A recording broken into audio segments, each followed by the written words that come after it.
صلى الله عليه وعلى آله وأصحابه وبارك وسلم بلغ العلا بكماله كشف الدجى بجماله حسنت جميع خصاله صلوا عليه وآله আলহামদুলিল্লাহ। প্রথমে আমি ক্ষমা চাই নিচ্ছি, গতকাল প্রোগ্রাম করার কারণে আমার গলার পরিস্থিতি ভালো না। গলার মালিককে আল্লাহ যদি রহম করে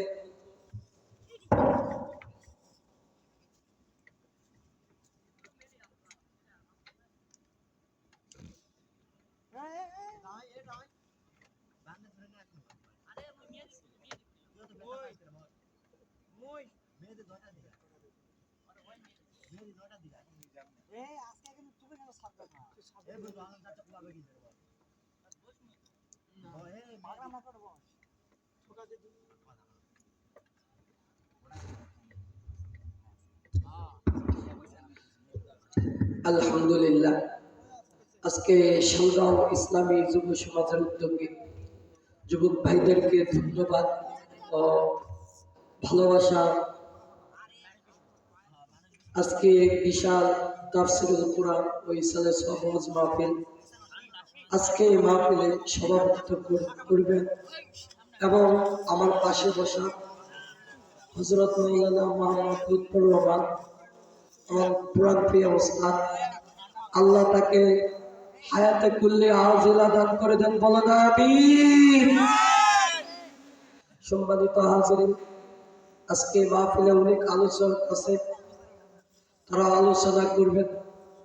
আজকে যুবক ভাইদেরকে, এই শালগাঁওবাসীকে আল্লাহ তাআলা রব্বুল আলামিন কবুল করে দেখ, বলেন আমিন। সম্মানিত হাজিরিন,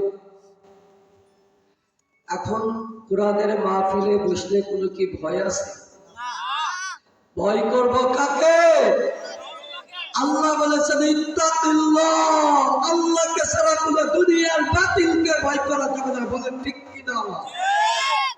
আগামীর দেশ যুবকের দেশ, আগামীতে কোরআনের আইন চলবে, সংসদ থেকে সব জায়গায় কোরআনের আইন চলবে, কথা বলেন ঠিক কি না? তাই না মুসলমান? কোরআন আমাদের এমন পবিত্র মহাগ্রন্থ আল কোরআন।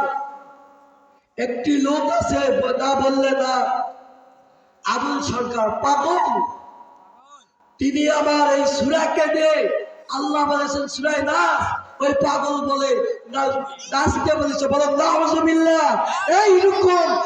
এইরকম জালিমকে বাংলার জমিনে রাখা যাবে না, কথা বলেন ঠিক কিনা? আজকে আপনাদের আমি কুরআনুল কারীমের প্রথমে থেকে একটি আয়াত তেলাওয়াত করেছি। আল্লাহ তাআলা রব্বুল আলামিন বলেছেন, কামাসালি শাইতানি ইয ক্বালা লিল ইনসানি, শয়তান মানুষকে বলে, ও মানুষ তুমি জিনা করো, কুফরি করো। মানুষ যখন কুফরি করে, শয়তান তখন মানুষকে ডাক দিয়ে বলে, ও আল্লাহর বান্দা, তুমি আল্লাহর বান্দা, তুমি কুফরি করেছো, তোমার সাথে আমার কোনো সম্পর্ক নাই। আমি রব্বুল আলামিন, ওই যা সারা জমিনের মালিক, আমি সৃষ্টি জগৎ প্রতিপালক রব্বুল আলামিনকে শয়তান বলছে ভয় করে, বলুন সুবহানাল্লাহ। এখন বাংলার জমিন এমন হয়ে গেছে, শয়তান থেকে মানুষ শয়তান বেশি, কথা বলার ঠিক কিনা মুসলমান? আগামীর দেশ হবে যুবকদের দেশ। ইন্নাল্লাহা মা'আস-সাবিরিন, হে যুবক তুমি ভয় করো না, আল্লাহ আছে তোমার সাথে। কোরআনের পথে চলতে গেলে, আল্লাহর পথে চলতে গেলে, ইসলামের পথে চলতে গেলে বাধা আসবে, বাধা আসবে, কিন্তু যুবকরা তোমরা এগিয়ে যাও, আল্লাহ রয়েছে তোমার সাথে, কথা বলো ঠিক কিনা? সম্মানিত হাজিরিন, আজকে আমরা যে জান্নাতের বাগানে আসতে পেরেছি এবং বসতে পেরেছি, এটা কি সবার নসিবে রয়েছে? আজকে রয়েছে, কালকে থাকবে না। হে যুবক, তুমি মসজিদে আসো না। হে যুবক, তুমি কোরআনের মাহফিলে আসো না। সময় মতন পালকি তোমার বাড়িতে যাবে। কথা বলুন ঠিক কিনা? আমাদের বয়স, এই যুবক বয়স একটি আমলের বয়স।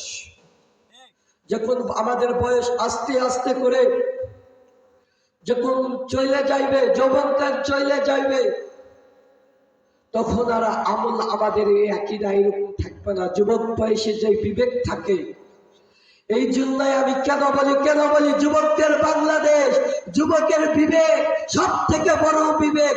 যুবক যদি একবার বিবেক লাগায়, আল্লাহ তাআলা, আল্লাহর কসম, আল্লাহর কসম, বাংলার জমিনে কোন নাস্তিক কোরআন বিরোধীতে কথা বলতে পারবে না।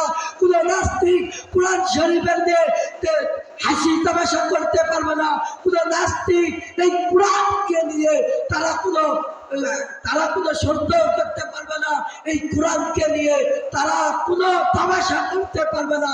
তারা যদি তামাশা করে, এই যুবকরাই বাংলার জমিন থেকে তাদেরকে বিদায় দিবে। কথা বলো ঠিক কিনা? মুসলমান চিন্তা করেন, এই 17 বছর আমাদের মাঝে চলে গেছে। এই 17 বছরে বক্তার জিহ্বা কেটে দেওয়া হয়েছে। এই 17 বছরে আলেম ওলামাদের বিরোধিতা করা হয়েছে। এই 17 বছরে আলেম ওলামাকে ফাঁসির মঞ্চে নিয়ে যাওয়া হয়েছে। তারা ভয় করে নাই। তারা একমাত্র ওমরের মতন এমন এমন আলেম ওলামা আছে। আল্লামা দেলোয়ার হোসেন সাইদি বলেছিলেন, আমি বিড়ালের মতন 500 বছর বাঁচতে চাই না, আমি সিংহের মতন 1 ঘন্টা বাঁচতে চাই। কথা সম্মানিত হাজিরিন, আমি একটি আয়াত বলছিলাম।